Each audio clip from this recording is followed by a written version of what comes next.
नमस्कार दोस्तों, जय हिंद, वंदे मातरम। दिल्ली में तकरीबन 25 दिनों तक चले धरना प्रदर्शन के बाद धर्मेंद्र प्रधान का इस्तीफा तो हो गया, लेकिन अब पुलिस की धरपकड़ जारी हो चुकी है और इस बार मोहम्मद जुनैद पुलिस के निशाने पर आ चुके हैं। नीट पेपर लीक और अन्य मुद्दों को लेकर जारी छात्र प्रदर्शन में एक चेहरा सोशल मीडिया पर बहुत ज़्यादा वायरल हो रहा था। पूरे सोशल मीडिया पर छाया हुआ था कि वह नाम है मोहम्मद जुनैद का। दोस्तों, प्रदर्शन स्थल पर मौजूद लोगों के लिए तीनों वक्त के खाने और पीने के पानी का इंतजाम करते हुए जुनैद की बहुत सारी तस्वीरें और वीडियो इंटरनेट पर तेजी से वायरल हुए। शुरुआत में से एक आम इंसान की समाज सेवा और दरिया दिली के तौर पर देखा गया। हालांकि इस पूरे मामले में अब एक बड़ा मोड़ सामने आ गया है, तब जब जांच एजेंसी और उत्तर प्रदेश की पुलिस का ध्यान इस भारी भरकम खर्चे पर गया। किसी भी जन आंदोलन में रोजाना सैकड़ों हजारों लोगों के लंगर और जलपान की व्यवस्था में लाखों रुपए का खर्चा आता है और कई रिपोर्ट्स में यह भी दावा किया गया है कि यहाँ पर तकरीबन 80,000 से 1 लाख रुपए का रोजाना खर्चा था। जांचकर्ताओं के मन में सवाल उठा कि साधारण आर्थिक पृष्ठभूमि वाले जुनैद के पास इतना फंड कहाँ से आ रहा था। क्या यह महज एक सेवा भाव है या फिर इस लंगर के पीछे कोई बड़ा सिंडिकेट, विदेशी फंडिंग या फिर सुनियोजित टूलकिट काम कर रही थी। किसी भी विरोध प्रदर्शन को लंबे समय तक जीवंत रखने के लिए रसद यानी कि लॉजिस्टिक्स सबसे अहम कड़ी होती है। जब जंतर मंतर पर प्रदर्शनकारी डटे हुए थे, तब जुनैद वहां पर राशन और संसाधनों के मुख्य प्रबंधन के तौर पर उभर कर सामने आया। अब पुलिस सूत्रों और मीडिया रिपोर्ट्स के मुताबिक जुनैद की निजी आय और पारिवारिक वित्तीय संसाधन इतने बड़े पैमाने पर दैनिक लॉजिस्टिक्स का प्रबंधन करने के लिए पर्याप्त नहीं है, यानी कि वह इतना पैसा कमाता ही नहीं है। कुछ रिपोर्ट्स में तो उसे एक छोटी सी मोबाइल की दुकान का मालिक बताया गया है। इतने बड़े पैमाने पर भोजन, पानी और लॉजिस्टिक्स की व्यवस्था के लिए बैंक खातों और ट्रांजैक्शन की जांच अहम हो जाती है। इस कड़ी में उत्तर प्रदेश की पुलिस ने गाजियाबाद के नाल स्थित उसके आवास पर दबिश दी और परिजनों के बैंक पासबुक, पैन कार्ड और अन्य दस्तावेज अपने कब्जे में ले लिए। आंदोलन के नाम पर बाहरी या फिर विदेशी फंड के इस्तेमाल की आशंकाएं भारत में कोई नई नहीं है। आपको याद होगा, नागरिकता संशोधन कानून यानी कि सीएए के विरोध प्रदर्शनों से लेकर किसान आंदोलन तक कई मौकों पर वित्तीय नेटवर्क की जांच के दौरान संदिग्ध लेन देन और विदेशी फंडिंग के तार जुड़ते हुए दिखाई दिए।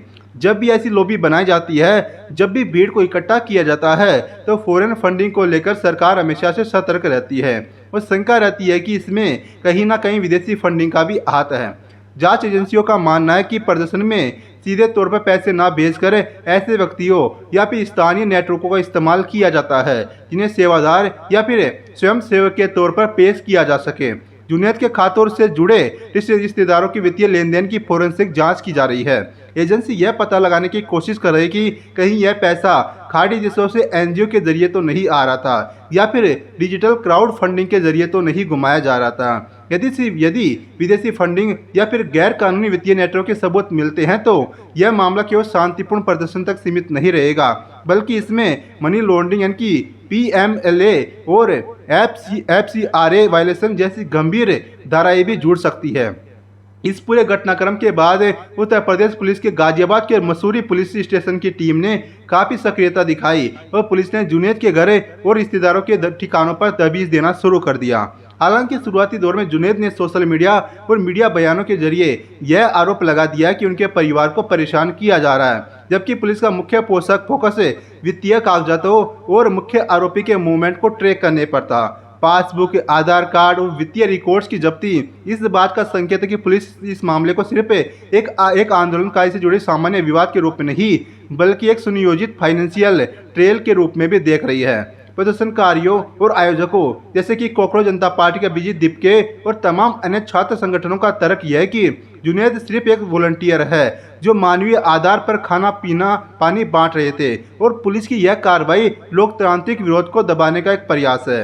लेकिन कानून प्रवर्तन एजेंसियों का मानना है कि किसी भी आंदोलन की आड़ में अगर गैर कानूनी धन, बेनामी फंड या फिर संदिग्ध विदेशी स्रोतों का इस्तेमाल होता है तो उसकी निष्पक्ष जांच होना अनिवार्य है, ताकि देश की आंतरिक सुरक्षा और कानूनी व्यवस्था को सुनिश्चित किया जा सके। जंतर मंतर पर खाना खिलाने वाली तस्वीरों के पीछे का सच अब पूरी तरह से पुलिस की जांच और बैंक अकाउंट्स के फोरेंसिक ऑडिट पर निर्भर करता है। यदि मोहम्मद जुनैद के खातों में पैसों का हिसाब किताब पारदर्शी निकलता है तो उन्हें राहत मिल सकती है, लेकिन अगर वित्तीय लेन देन में किसी भी संदिग्ध नेटवर्क या फिर विदेशी फंड के सबूत मिलते हैं तो यह मामला आने वाले दिनों में कानूनी और राजनीतिक तौर पर भी और भी अधिक तूल पकड़ सकता है। अब मीडिया रिपोर्ट्स में यह दावा किया गया कि तीनों समय का खाना वहां खिलाया जा रहा था, इतने हजार लोगों की संख्या में जो वहां पर मौजूद थे। तो एक आंकड़ा सामने आया कि लगभग 80,000 से 1 लाख रुपए का रोजाना का खर्च आता। हर दिन ब्रेकफास्ट, लंच, डिनर तीनों समय वहां पर खाना जा रहा था। और तमाम मीडिया रिपोर्ट्स में दावा किया जा रहा है कि हर वक्त मोहम्मद जुनैद वहां मुस्तैदी से मौजूद रह रहे थे और उनकी पूरी जिम्मेदारी थी कि लोग वहां भूखे ना बैठे, भूखे ना सोए, सिवाय उन लोगों के जो हंगर स्ट्राइक कर रहे थे। तो अब समस्या यहाँ पर उठ खड़ी हो रही है कि मीडिया रिपोर्ट्स के मुताबिक मोहम्मद जुनैद की एक मोबाइल की दुकान है, छोटी नहीं है, मैं बड़ी कहता हूँ, बड़ी सी मोबाइल की दुकान है। लेकिन पुलिस को आशंका इस बात की लेकर की है कि उस मोबाइल की दुकान के जरिए जो इनकम है उससे रोजाना लाखों रुपए का खर्च देना, जो भी बिना किसी वजह के इंसानियत के नाम पर है, यह दरअसल पुलिस को पच नहीं रहा था। इसलिए योगी बाबा की पुलिस को यह शक हुआ कि कहीं इस मामले में विदेशी फंडिंग का तो इस्तेमाल नहीं किया जा रहा है या फिर कोई राजनीतिक पार्टी तो जुनैद को फंड नहीं कर रही थी। यह पैसा लीजिए, वहां पर भीड़ इकट्ठी रहे, खाने की जिम्मेदारी आपकी है। तो ऐसे बहुत सारे सवाल उत्तर प्रदेश की पुलिस के मन में चल रहे हैं और इन्हीं सवालों के जवाब पाने के लिए मोहम्मद जुनैद को एक नोटिस जारी किया गया है। अब जैसे ही जुनैद साहब को नोटिस मिला, उन्हें लगा कि जैसा राकेश टिकैत की भाषा में कहा जाता है, बक्कल तारने की बात आ गई। उन्हें लगा कि अब यूपी पुलिस उनकी कहीं बक्कल ना तारने लगे, इसलिए वह गायब हो गए, अंडरग्राउंड हो गए। पुलिस ने कई जगह पर दबिश दी, लेकिन मोहम्मद जुनैद अभी तक गायब है। मोहम्मद जुनैद के बहुत सारे वीडियो सोशल मीडिया पर आए। अभिजीत दीपके की तरफ से भी प्रतिक्रिया आई। बहुत सारे लोगों ने उनके पक्ष में वीडियो बनाए और कहा कि जो मोहम्मद जुनैद लोगों को खाना बांट रहे थे, जो मोहम्मद जुनैद मानवता की तस्वीर पेश कर रहे थे, पेश करने की कोशिश कर रहे थे, आखिरकार उनके पीछे योगी की पुलिस क्यों पड़ गई है। मैं थोड़ी देर के लिए मान लेता हूँ कि मोहम्मद जुनैद पूरी तरह से ईमानदार और देश के सच्चे व्यक्ति है, लेकिन सवाल यहाँ उठता कि पुलिस से भागना कैसा। कोई पुलिस यूपीए लगाकर या फिर देश विरोधी चार्जेस लगाकर आपको परमानेंट जेल में तो नहीं डाल रही है। इंटरोगेशन के लिए, पूछताछ के लिए आप बताओ तो सही, इतना पैसा कहाँ से आया आपके पास में। और अगर आपका अपना पैसा है तो आपको बताने में कोई तकलीफ नहीं होनी चाहिए। आप सामने आकर पुलिस को अपने तमाम अकाउंट्स के रिकॉर्ड दे दीजिए, बता दीजिए कि साहब यह हमारी मेहनत की कमाई है और हमने इसको जनहित में खर्च किया है, मानवता के आधार पर। लेकिन मोहम्मद जुनैद गायब है, इसलिए बताया जा रहा है कि मोहम्मद जुनैद की बहन के यहाँ पर भी दबिश दी गई है। अब जुनैद ने तो यह दावा किया है कि उनके ससुर को भी गिरफ्तार कर लिया गया है।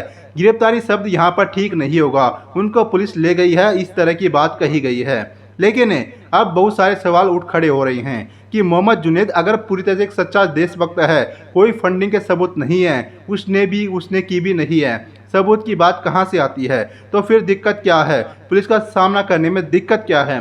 पुलिस को बस पूछताछ करना चाहती है, पता लगाना चाहती है कि जुनैद साहब यह जो लाखों रुपए रोज का खर्चा हो रहा था, इतनी आपकी आमदनी तो नहीं है, कहाँ से आ रही थी। आपको जाकर बस पुलिस को बताना होगा कि या तो आपका अपना पैसा था या फिर आपको कोई पैसा दे रहा था। सीधा और सिंपल जवाब आपको वहाँ पुलिस के सामने रखने हैं। लेकिन जुनैद अच्छी तरह जानते हैं कि अगर वह पुलिस स्टेशन गए तो क्योंकि चोर के पैर फूंस के होते हैं, इसलिए दाल में कुछ काला है, मुझे तो पूरी की पूरी दाल ही काली लग रही है। ऐसी आशंकाएं मैं व्यक्त कर रहा हूं, दावे नहीं कर रहा हूं, वह जांच का विषय है। योगी आदित्यनाथ की पुलिस पर मुझे पूरा भरोसा है, वह सब कुछ निकाल लेंगे कि आखिरकार यह इतना पैसा आ कहां से रहा था, किसके इशारे पर खर्च किया जा रहा था, सब कुछ निकल आएगा। तो कुल मिलाकर मोहम्मद जुनैद फिलहाल अंडरग्राउंड है और अभिजीत दीपके जुनैद के पैरोकार बन करके सामने आ रहे हैं। तो आप लोग यकीन मानिए, इस मामले में अगर कुछ भी अनियमितताएं पाई जाती है, गलती से भी अगर विदेशी फंडिंग के कोई भी सबूत मिल जाते हैं, तो यकीन मानिए कि मानवता की जो तस्वीर थी वह पूरी तरह से एक्सपोज हो जाएगी। बहरहाल इस मामले पर आपकी क्या राय है, अपनी राय कमेंट बॉक्स में लिख करके बताइएगा। वीडियो को लाइक कीजिए, चैनल को सब्सक्राइब अवश्य कर लीजिएगा। शुक्रिया, धन्यवाद।